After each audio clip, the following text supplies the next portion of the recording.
नमस्कार, मेरा नाम है राजकुमार और आप देख रहे हैं हमारे हफ्ते का special programme the week that was, जिसमें हम आपको बताएंगे कि इस पूरे हफ्ते कौन सी खबरें सुर्खियों में रही और किन किन पर ज्यादा चर्चा हुई।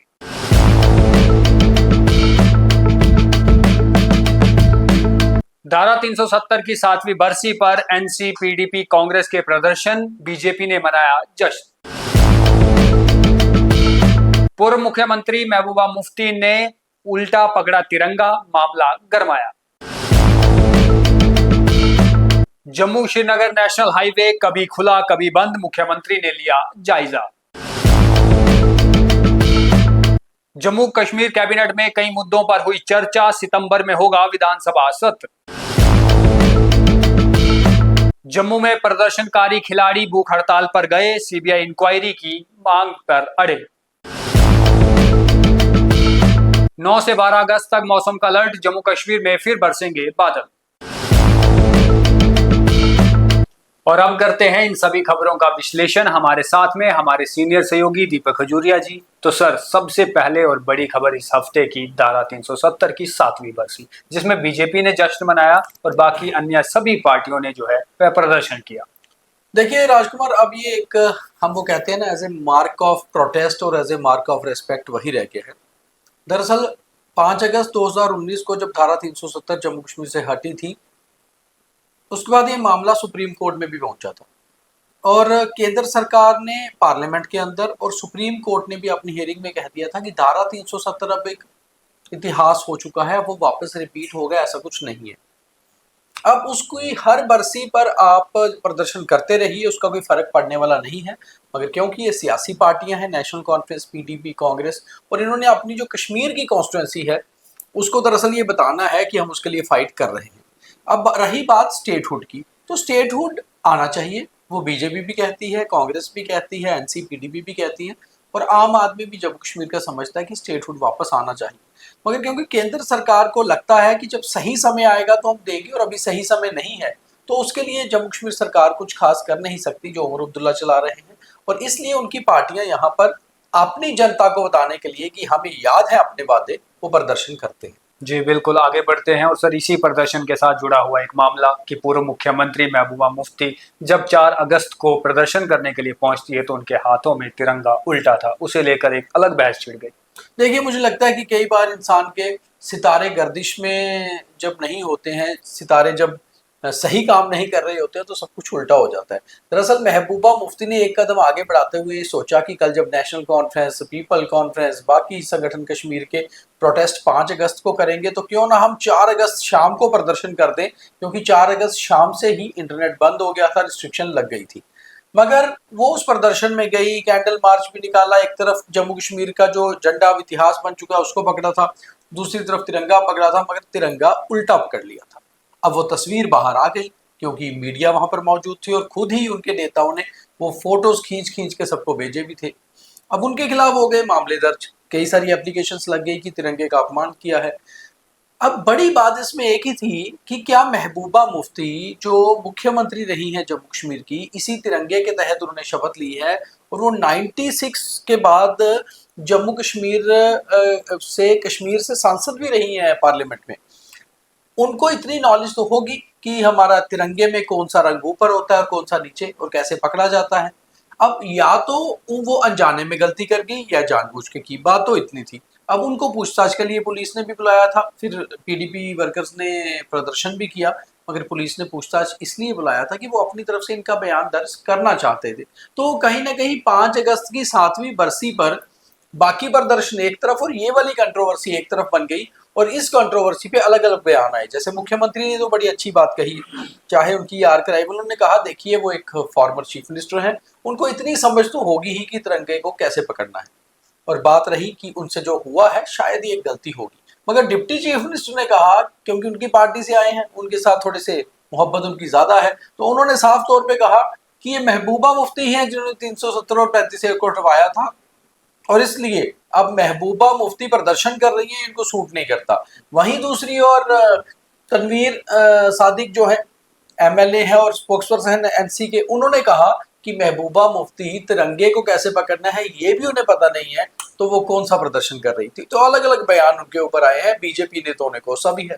जी बिल्कुल, और इस हफ्ते पीडीपी के चाहे पूर्व मुख्यमंत्री महबूबा मुफ्ती हो या उनकी बेटी हो, दोनों पर एफआईआर कटने के बाद उन्हें पुलिस स्टेशन बयान दर्ज के लिए बुलाया गया था। अब ये जांच का विषय है, इसमें पुलिस ही साफ कर पाएगी कि वह गलती से हुआ था या जानबूझकर ये सुर्खियां बटोरने के लिए ये घटना को अंजाम दिया गया था। आगे बढ़ते हैं सर, नेशनल हाईवे का वही हाल है। लगातार हमने देखा कि बारिशें हो रही है, लैंडस्लाइड हो जाता है, फिर से यात्रा हो या वहां पर ट्रैफिक हो वह ठप हो जाता है। साथ ही में मुख्यमंत्री उमर अब्दुल्ला ने भी जायजा किया, वह रजौरी भी पहुंचे।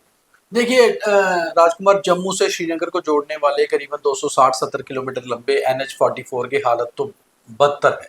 और खास तौर पे अगर सिर्फ हम जम्मू से उधमपुर तक देखें तो बेहतर है, उधमपुर से आगे बनिहाल तक तो हालत ज्यादा खराब है। कई जगह पस्सियां गिर रही हैं, मड स्लाइडिंग हो रही है, बारिशें फिर भी रुक रुक के हो रही हैं, मगर लगातार हाईवे बंद पड़ा है।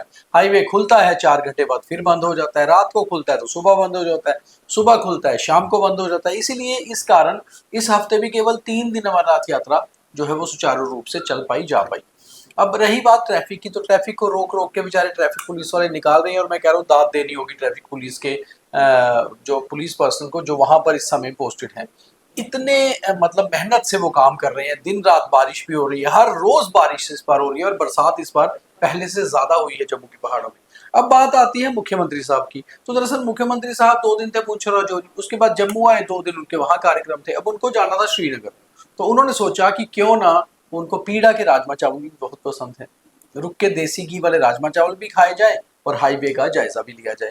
मगर देर आए दुरुस्त आए, हम कह सकते हैं। अगर मुख्यमंत्री जी, आप ही की स्टेट है, अब तो यूटी है, और 15-20 दिन से हाईवे बंद था, अगर आप चाहते तो बीच में भी जा सकते थे। अब आपको श्रीनगर जाना था तो आपने ये रास्ता चुना, वो अच्छा है। मगर मुख्यमंत्री ने बयान भी दिया, उन्होंने कहा कि हालत बहुत खराब है। शायद वो इसलिए भी कहते होंगे क्योंकि NH की जो हालत है इसको सुधारने का जिम्मा रहता है नेशनल हाईवे अथॉरिटी की तरफ, जो सेंटर की अंडर आती है। मगर उन्होंने फिर भी जायजा लिया, रास्ते में रुककर नेशनल हाईवे ट्रैफिक के जो SSP थे उनसे, प्रशासन के अन्य लोगों से बातचीत की, और उन्हें कहा कि दुरुस्त जल्दी किया जाए ताकि आवाजाही सुचारू हो। मगर अभी भी आप ये कहिए, हाईवे की हालत ठीक नहीं है, केवल गाड़ियां निकालने का काम हो रहा है। जी बिल्कुल, और इससे बहुत से लोग नाराज हैं, खासकर ट्रक और टैंकर वाले, क्योंकि उन्हें जगह जगह पर रोक दिया जाता है। आगे बढ़ते हैं सर, कैबिनेट की बीते दिनों मीटिंग हुई जिसमें कुछ मुद्दों को लेकर चर्चा भी की गई, लेकिन साथ ही में ये भी बयान सामने आया कि सितंबर के महीने में असेंबली जो है वह शुरू हो सकती है।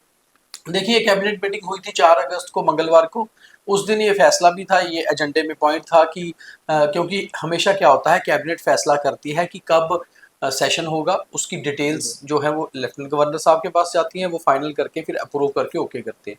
तो सितंबर के आखिरी हफ्ते में या तीसरे हफ्ते में, चौथे या तीसरे हफ्ते में असेंबली सेशन शायद करीबन 8 से 10 दिनों का होगा, उसका एक अप्रूवल लेने के लिए LG साहब के पास भेजा हुआ है। फाइनल हो जाएगा तो पता चलेगा कि कब शुरू होना है और कब खत्म होना है। जी बिल्कुल, लेकिन सोर्सेज के अनुसार कि तीसरे हफ्ते सितंबर के महीने जम्मू कश्मीर की असेंबली शुरू हो सकती है। आगे बढ़ते हैं सर, जम्मू कश्मीर में खिलाड़ी लगातार प्रदर्शन कर रहे हैं। जो बीते दिनों लिस्ट आई थी उससे वे काफी नाराज हैं। अब तो वे भूख हड़ताल पर चले गए और अड़े हुए हैं कि CBI की जांच के बिना हम यहाँ से नहीं उठेंगे। देखिए राजकुमार, आज तीसरा दिन है चेन हंगर स्ट्राइक का। आज रविवार है, शुक्रवार से जो है चेन हंगर स्ट्राइक खिलाड़ियों ने शुरू की है, और एक एक करके हर रोज एक एक खिलाड़ी भूख हड़ताल पर बैठ रहा है। और उनका ये कहना है कि वो ये चेन तब तक नहीं टूटने देंगे जब तक कि CBI इंक्वायरी के ऑर्डर्स नहीं होते। अब देखना यह है कि खिलाड़ियों का हौसला पहले टूटता है या सरकार की ईगो पहले टूटती है, और आखिर इसका कोई ना कोई हल निकलना चाहिए, क्योंकि ये हमारी शान है, हमारा टैलेंट है, इन्होंने हमारा नाम रोशन करना है। मगर इस तरह अगर सड़कों पे और प्रदर्शनों पे बैठे रहेंगे तो कैसे खेल पाएंगे। जी बिल्कुल, अब देखना यह है कि खुद वहां पर क्या सरकार की तरफ से कोई नुमाइंदा उनसे मिलने जाता है, क्या उनके बीच में जो है वो बातचीत रखता है, क्या उन्हें आश्वासन दे पाता है, उन्हें धरने से वहां पर उनका धरना खत्म कराया जाता है या नहीं। वहीं आगे बढ़ते हैं, जम्मू कश्मीर के भीतर मौसम सर करीबन 1 महीने से अब ऐसा ही है कि धूप बारिश लगातार हो रही है। फिर से मौसम विभाग ने कहा है कि 9 से लेकर 12 तक जो है हाई अलर्ट है। देखिए, इस बार वैसे लोग बहुत सालों से कहते थे कि बरसात अच्छी नहीं हो रही। इस बार नॉर्थ इंडिया में, खासतौर पे जम्मू कश्मीर में तो अच्छी खासी बरसात हो रही है। और सिर्फ जम्मू कश्मीर में नहीं, अगर हम पंजाब, चंडीगढ़ या दिल्ली NCR की बात करें तो लगातार पिछले हफ्ता जो है काफ़ी बारिश हुई है। और अब दोबारा से आज से ही मौसम का अलर्ट है मौसम विभाग का, आज से अगले 3 दिन यानी 4 दिन तक, बुधवार तक। तो अब देखना है कि इस बार कितना पानी बरसता है। और ख़ास तौर पे एक ख़ास अपील सभी लोगों से कि जिसको भी ज़रूरी ना हो पहाड़ों की तरफ ना जाए, क्योंकि इस बार क्लाउड बर्स्ट की, फ्लैश फ्लड की बहुत घटनाएं हुई हैं, जिस कारण लोगों का काफ़ी नुकसान भी हुआ है। हालांकि प्लेन एरिया में फिर भी आप जो है बारिश में सेफ रहते हो, मगर पहाड़ों के लिए बारिश बेहद खतरनाक होती है। जी बिल्कुल। और कहीं की भी अगर आपको यात्रा करनी हो तो ट्रैफिक पुलिस की एडवाइजरी जरूर जो है वो देखिएगा और फिर ही अपनी मंजिल की ओर निकलिएगा। तो ये थी हमारे हफ्ते की सभी अहम खबरों पर विस्तार से विश्लेषण। बाकी सभी खबरों के लिए द न्यूज रूम 24 आवाज देखते रहिए। आपको ये हमारा हफ्ते का programme the week that was कैसा लगता है, कमेंट बॉक्स में ये भी जरूर बताइए। धन्यवाद। बहुत